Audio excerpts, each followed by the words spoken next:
bienvenidos a un nuevo vídeo en el que vamos a resolver la parte de desarrollo del examen de biología de la especie UNED de mayo de 2024 del examen de reserva de UNED ASIS.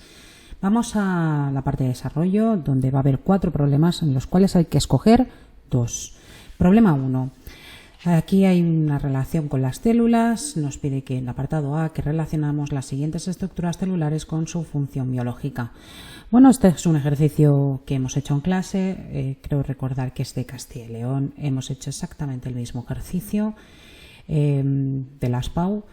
Bueno, retículo endoplasmático liso, tendríamos que decir que su función es la síntesis de lípidos. Lisosomas sería la letra J, que es la digestión intracelular. Mitocondrias sería la letra F, respiración celular. 4 ribosomas sería la síntesis de proteínas, letra G. 5H, que es el complejo de Golgi, procesos de secreción. 6 cloroplastos, B, fotosíntesis. 7 vacuola, letra D, almacenamiento de sustancias. Cilios, letra A, motilidad celular. Y 9 núcleo, vamos a poner la letra I, replicación en el DNA. Y membrana plasmática, la letra C, permeabilidad selectiva. Bueno, ya os digo que es un ejercicio que hemos hecho en clase. Creo recordar que es de Castilla y León, estaba en la colección y básicamente era un copy-paste.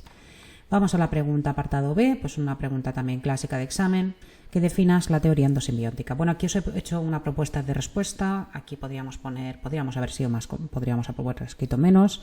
Lee Margulis fue una científica estadounidense que postuló por primera vez la teoría de la endosimbiosis, según la cual las mitocondrias provienen de antiguas bacterias de vida libre que se habrían asociado simbiosis a otras células procariotas para dar finalmente lugar a células eucariotas, ¿no?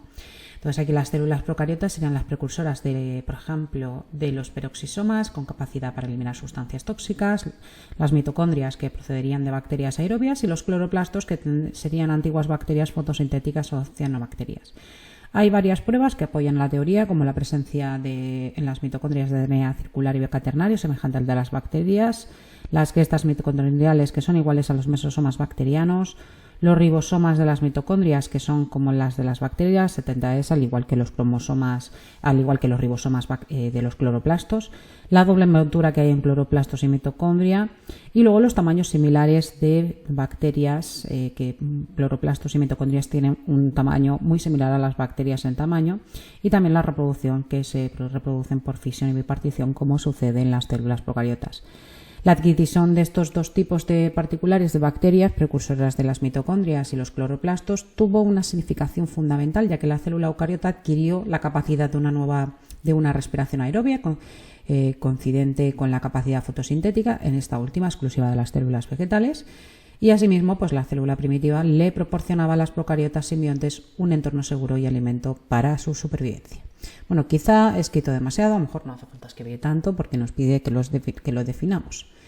Pregunta 2, respecto a betonología, nos piden definir la betonología verde y la betonología gris, que definamos un organismo transgénico y un organismo cisgénico y que expliquemos brevemente en qué consiste la técnica CRISPR-Cas.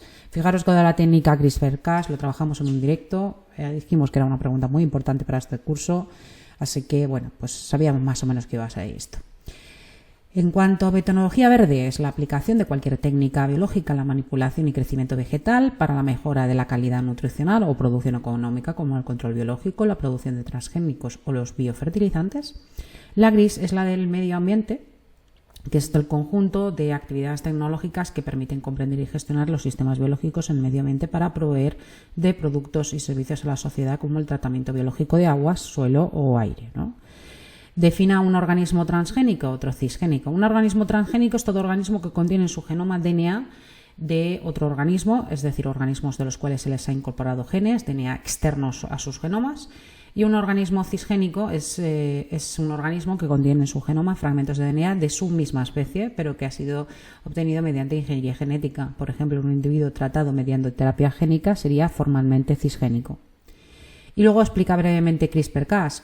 CRISPR-Cas es como un editor genético, o sea, la técnica es un editor genético que permite silenciar, modificar genes con gran precisión y eficacia. El sistema CRISPR-Cas está formado por una cadena de RNA y una endonucleasa, la proteína Cas, y el RNA tiene una parte llamada RNA guía que puede contener la secuencia de bases que se desee y marca CRISPR-Cas el lugar donde tiene que unirse al DNA.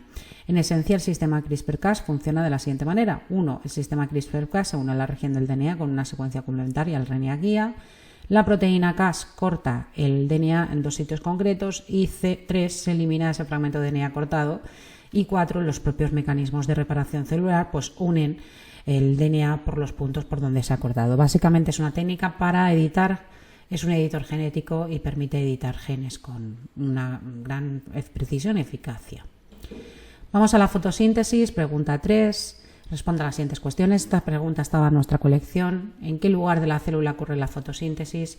A ver, la fotosíntesis ocurre en las células eucariotas vegetales, en las plantas básicamente, pero nos preguntan qué lugar. Como la fotosíntesis tiene 2 fases, tiene 2 fases, la fase lumínica y la fase oscura. La fase lumínica tiene lugar en la membrana de los tilacoides y la fase oscura en el estroma de los cloroplastos de las células eucariotas vegetales a nivel de cloroplastos, obviamente. ¿Cuál es el producto inicial y final? Pues la fotosíntesis, como bien he dicho, tiene 2 fases, tiene una fase lumínica y una fase oscura. En la fase lumínica o fotoquímica, a partir de la energía del sol, de la luz, se genera energía química en forma de ATP y poder reductor, en forma de NADPH. En la fase oscura o biosintética, a partir de moléculas sencillas, CO2 y agua, y utilizando el poder reductor y la energía de la fase lumínica, se sintetizan moléculas más complejas, glucosa, mediante una serie de reacciones llamadas o proceso que se llama ciclo de Calvin. La fotosíntesis es un proceso metabólico en que se sintetiza básicamente materia orgánica a partir de materia inorgánica y energía solar, y es una reacción fundamental para los seres vivos, ya que constituye la base de la cadena alimentaria, son los productores primarios, ¿no? ¿Es un proceso anabólico o catabólico? Pues es anabolismo. La fotosíntesis es anabólico, es una ruta anabólica, porque a partir de CO2 se producen moléculas orgánicas complejas, glucosa, y el ATP y el NADPH pues proceden de la fase fotoquímica de la fotosíntesis. ¿Es un proceso dependiente de oxígeno? Sí o no. Se distinguen 2 tipos de procesos fotosintéticos, la fotosíntesis oxigénica y la anoxigénica. La oxigénica es característica de plantas superiores, algas, cianobacterias, en los que el dador de electrones es el agua y fotólisis del agua, y como consecuencia lo que hace es que se desprende oxígeno. Luego la anoxigénica es característica de las bacterias purpúreas y verdes del azufre, en las que el dador de electrones no es el agua, sino generalmente el sulfuro de hidrógeno, por lo que no se desprende oxígeno. ¿Cuál es el balance energético? Pues la fase luminosa de la fotosíntesis produce ATP y NADPH, poder reductor, aprovechable por otras reacciones. Si se sintetiza una molécula de glucosa, se necesitan 6 de dióxido de carbono y 12 de agua. El agua libera 6 de oxígeno a la atmósfera y aporta 12 hidrógenos de glucosa y los 12 hidrógenos necesarios para pasar los 6 oxígenos sobrantes al CO2, a agua. E intervienen 24 hidrógenos, aparecen así 24 protones y 24 electrones, y como cada electrón precisa de 2 fotones, cada uno del fotosistema 1 y otro del fotosistema 2, pues se necesitan 48 fotones, ¿no? Aunque eso no es necesario indicarlo. Yo creo que aunque pongáis la reacción global de que 6 de agua, 6 de CO2, energía, luz, nos va a dar glucosa y oxígeno, ¿no? Y luego, bueno, pues si queréis detallar podéis poner esto. Luego también que en el ciclo de Calvin necesita por cada CO2 incorporados 2 NADPH y 3 ATPs. Y para una molécula de glucosa pues se necesita 12 NADPH y 18 ATPs. A lo mejor no hace falta especificar tanto, pero podéis escribir directamente la reacción química. Pregunta 4. Esta también estaba en nuestra colección, está repetida.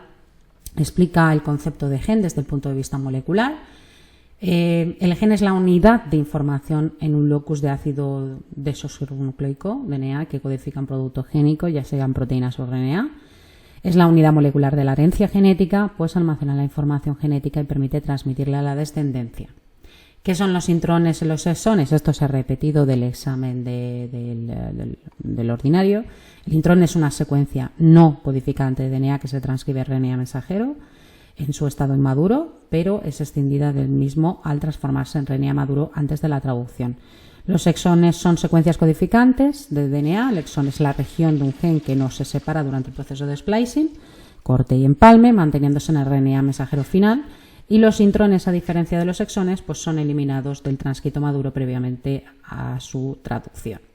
Luego, ¿qué quiere decir que el código genético esté generado redundante? Pues significa que porque un aminoácido puede ser codificado por más de un codón y un aminoácido. Es verdad que hay codones que codifican para un solo aminoácido, 2, metionina y triptófano, pero tenemos otros que hay codones sinónimos que codifican para más de un aminoácido.